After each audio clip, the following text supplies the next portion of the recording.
So back here with Dr. Bob. Hi again, Dr. Bob. Hello. And let's do a share screen here again. There we go. You got my screen? I do. So we've got your total income of $20,000 plus $2,000 in, what's this going to be, supplements? Yeah. And no other income? No. Okay. We could even delete that. So go in and just hit delete. Or you can leave it if you think if you think you might use that sometime. It's not a bad idea to keep it there. It won't mess up the cells. Mm-hmm.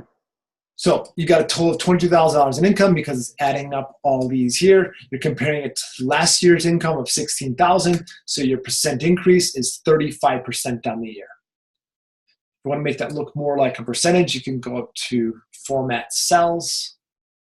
Format Cells. And we're going to make this look like a percentage. And let's just go 1 decimal place. Oh, and it's because multiplied times 100. So I'm going to edit, undo that. We all saw it could be done. It can be done. I like the 3,000% increase. Yeah. Can you guarantee that? That's a wish and not a goal. Oh, geez.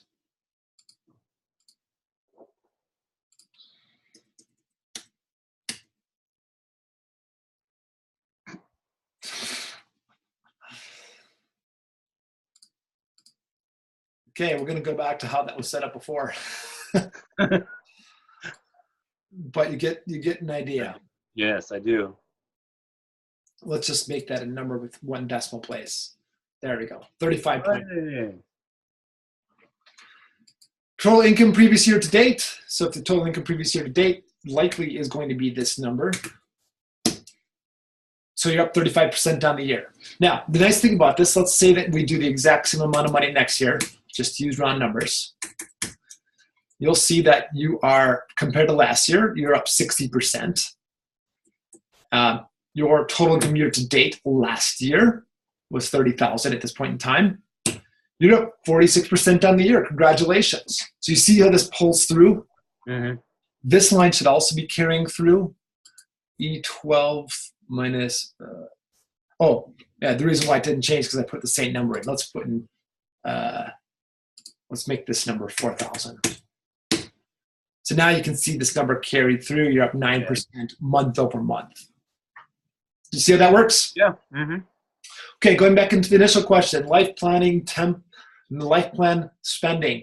The question was, what do we do with all these different columns? The answer is, it depends. Recreation, all this stuff, I put into personal expenses. Miscellaneous stuff that comes up, it'll likely show up on your credit card bill. I would just toss it into personal expenses. But it depends on you. However you decide to do it, you've got the personal side here, January through March life plan, which is personal. And all you've got to do is you just got to put in more stuff. This is future years big rocks. You can make this new, I don't know, let's say something that's on my mind.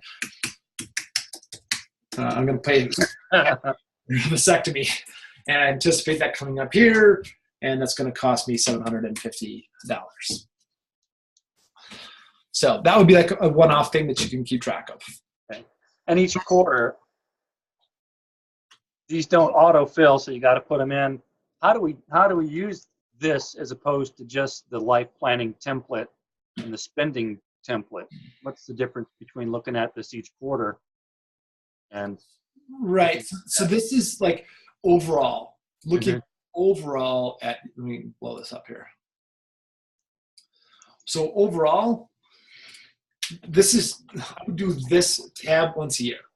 Generally speaking, this is how I live my life. This much in advertising, this much in auto, this much in clothing, this much in food.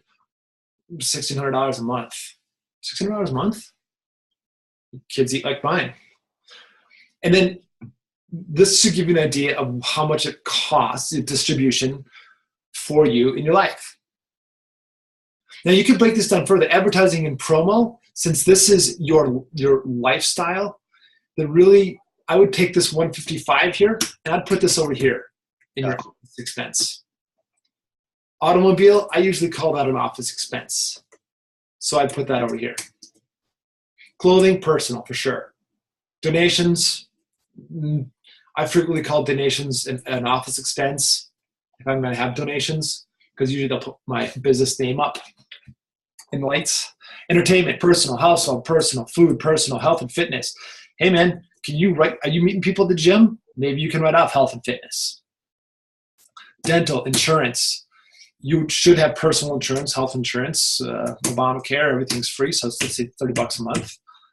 And $3,000, say it's $300 a month for your malpractice insurance. So do you see how now you've got a personal and a business? Yep.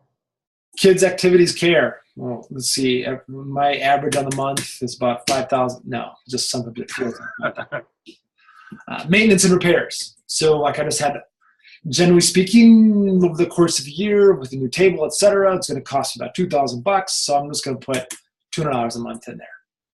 Maintenance and repairs around the house. You got to have the sprinklers turned off and on. So let's just budget for $100 a month there. Maybe you're going to have to paint the house this year. So you got to toss in another $2,000. So let's make that $300 a month. Marketing is a business expense, $700 a month. Let's say you're aggressively marketing.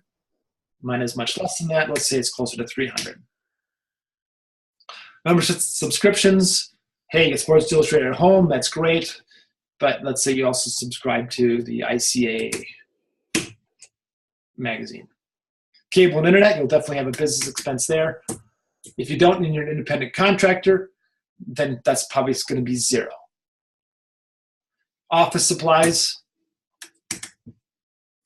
professional fees. This would be your ICA membership, etc. Alimony, rent, mortgage. Now, if you're an independent contractor, you may have a rent mortgage for the business. Let's say it's $1,000, or let's say it's $10,000 a month that you pay. Well, then likely some of these things like marketing goes away, or maintenance repairs go away. Salaries and benefits are you're not going to have that on the personal side because you're not paying somebody to be your, well, unless you're salaries and benefits. Maybe you're paying for services in your home. I guess you could, nanny services. Yeah, there we go. Let's say the nanny costs $800 a month. And let's say you're going to pay your staff and you pay them, I don't know, $3,000 a month. But again, if you are independent contractor, you're probably not going to have that because that will be built into 23. Taxes and licenses, yep, you're going to have that in the personal, and you will definitely have some on this side also. No matter what country you live in, or who your president or prime minister is, you're going to have something there. Training and coaching, that's us. That, my friend, should be in the business side. Utilities, other business expense. So now what you can do is you can say, based on these numbers, I got $9,500 going out on the personal side, and I've got about $18,000 going out on the business side. Obviously, this is a little out of whack. You don't want to have a 66% business expense. So let's fix this. In my dream scenario, I want my automobile to be $300. I want a new car. I don't really want those bank interest charges. There's a way we can get around that. Insurance is going to be what it is. I want to renegotiate my rent. I want to get that down to $2,000. And I want to actually expand my staff a little bit so I can see more people. So now you can see, as you play with this, you can get these numbers a little bit more appropriate. So that when you go back into the life planning template now, I'm going to blow this up. Oops. Going back in life planning template, now you get your short term, you got your dream. You got your dream 1, dream 2, dream 3, etc. So you can take your total distribution for the month, which will be your office expenses, which you just basically calculated here. So you can take your dream office 1, $66.50.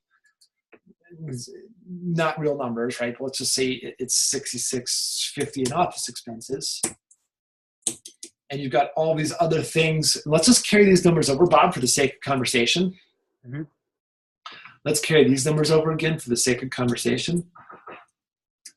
And we've got a big expense here for the car. Now we're going to pay the car off early, so we got to make an extra $1,000 payment a month. Let's use the office expenses, the $6,650. Because I just threw that number in there. Let's say that your number was closer to $1,138. Now you got your total distribution from your reality, which was $15,818 to $16,818. So you need to create an additional $1,000 a month, right?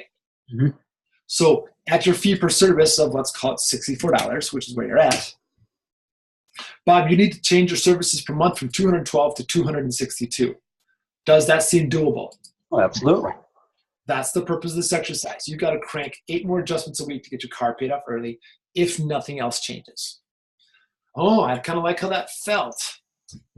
So what you can do, you can take this entire thing, you can do a Control-C to copy, paste it all here, and now we can say in this dream here, I want to go to Hawaii. Oops.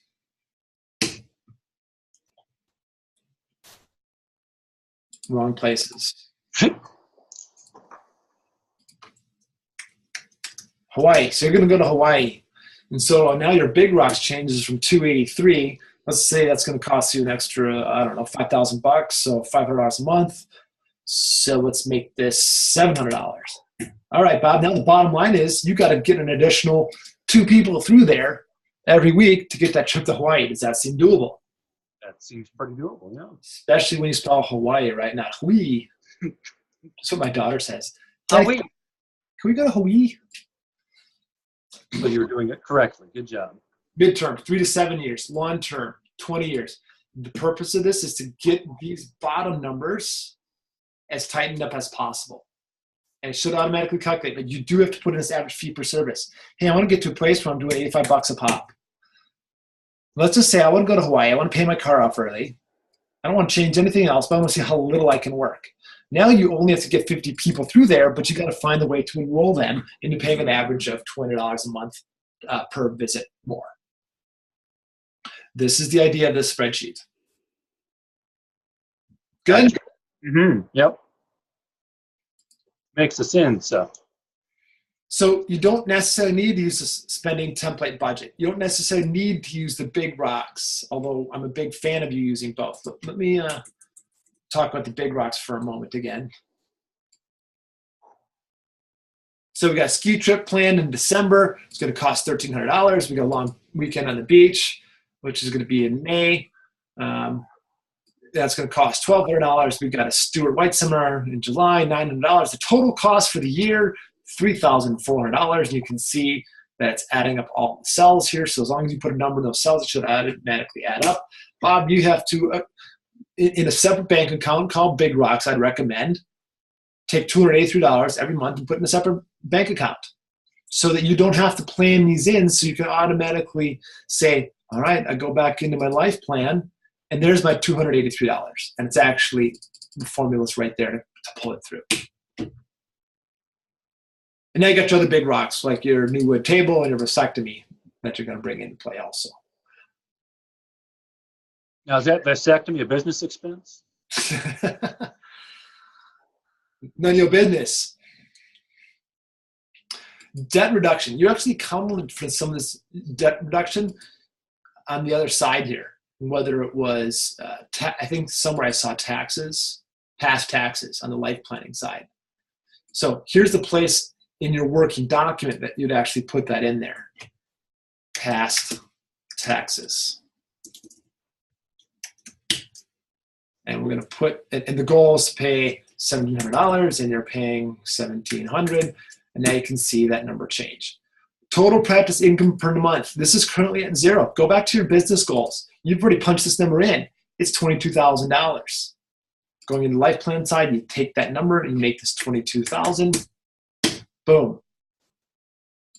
Now, other income. This could be spouse income. This could be something that's not related to your business. Frequently, it's spousal income. In your case, Bob, I know that number is 0. So you stay at $22,000. Your deficit per surplus on the month is an amazing $19,500 because we only accounted for $2,500. Well, you've got no office expenses. So let's go back into that grandiose office expense of $10,000. Now we're getting closer to reality. If you get number signs like that, grab this, put it up a little bit. It just means the column's too small. Couple nuances up here. Always have savings, even if it's just 20 bucks. Always have a savings in there. And that should automatically calculate. February, we're going to have a massive savings month. So we can see it keeps track from 5 to 520. If you had no savings in March, what I highly don't recommend it, stay at 520. Let's say you threw in $895. So you can see now that's your total savings year to date. And that should carry over into April, June life plan. You'll have to, it looks like you won't. You'll have to actually put the first one in for what that number was for April. So you just take your 1415 and you would say, you may, let's say, make $200 savings. So that number should actually be C5 plus 1450. Now you got your running total for the year. Make sense? Mm-hmm. So a couple nuances like that that do need to be taken into account, but that's why you've got your coach on the other side here. Gotcha. Cool? Mm-hmm. Yeah, helpful. Other questions? No, I think I got it now, but I shall find out.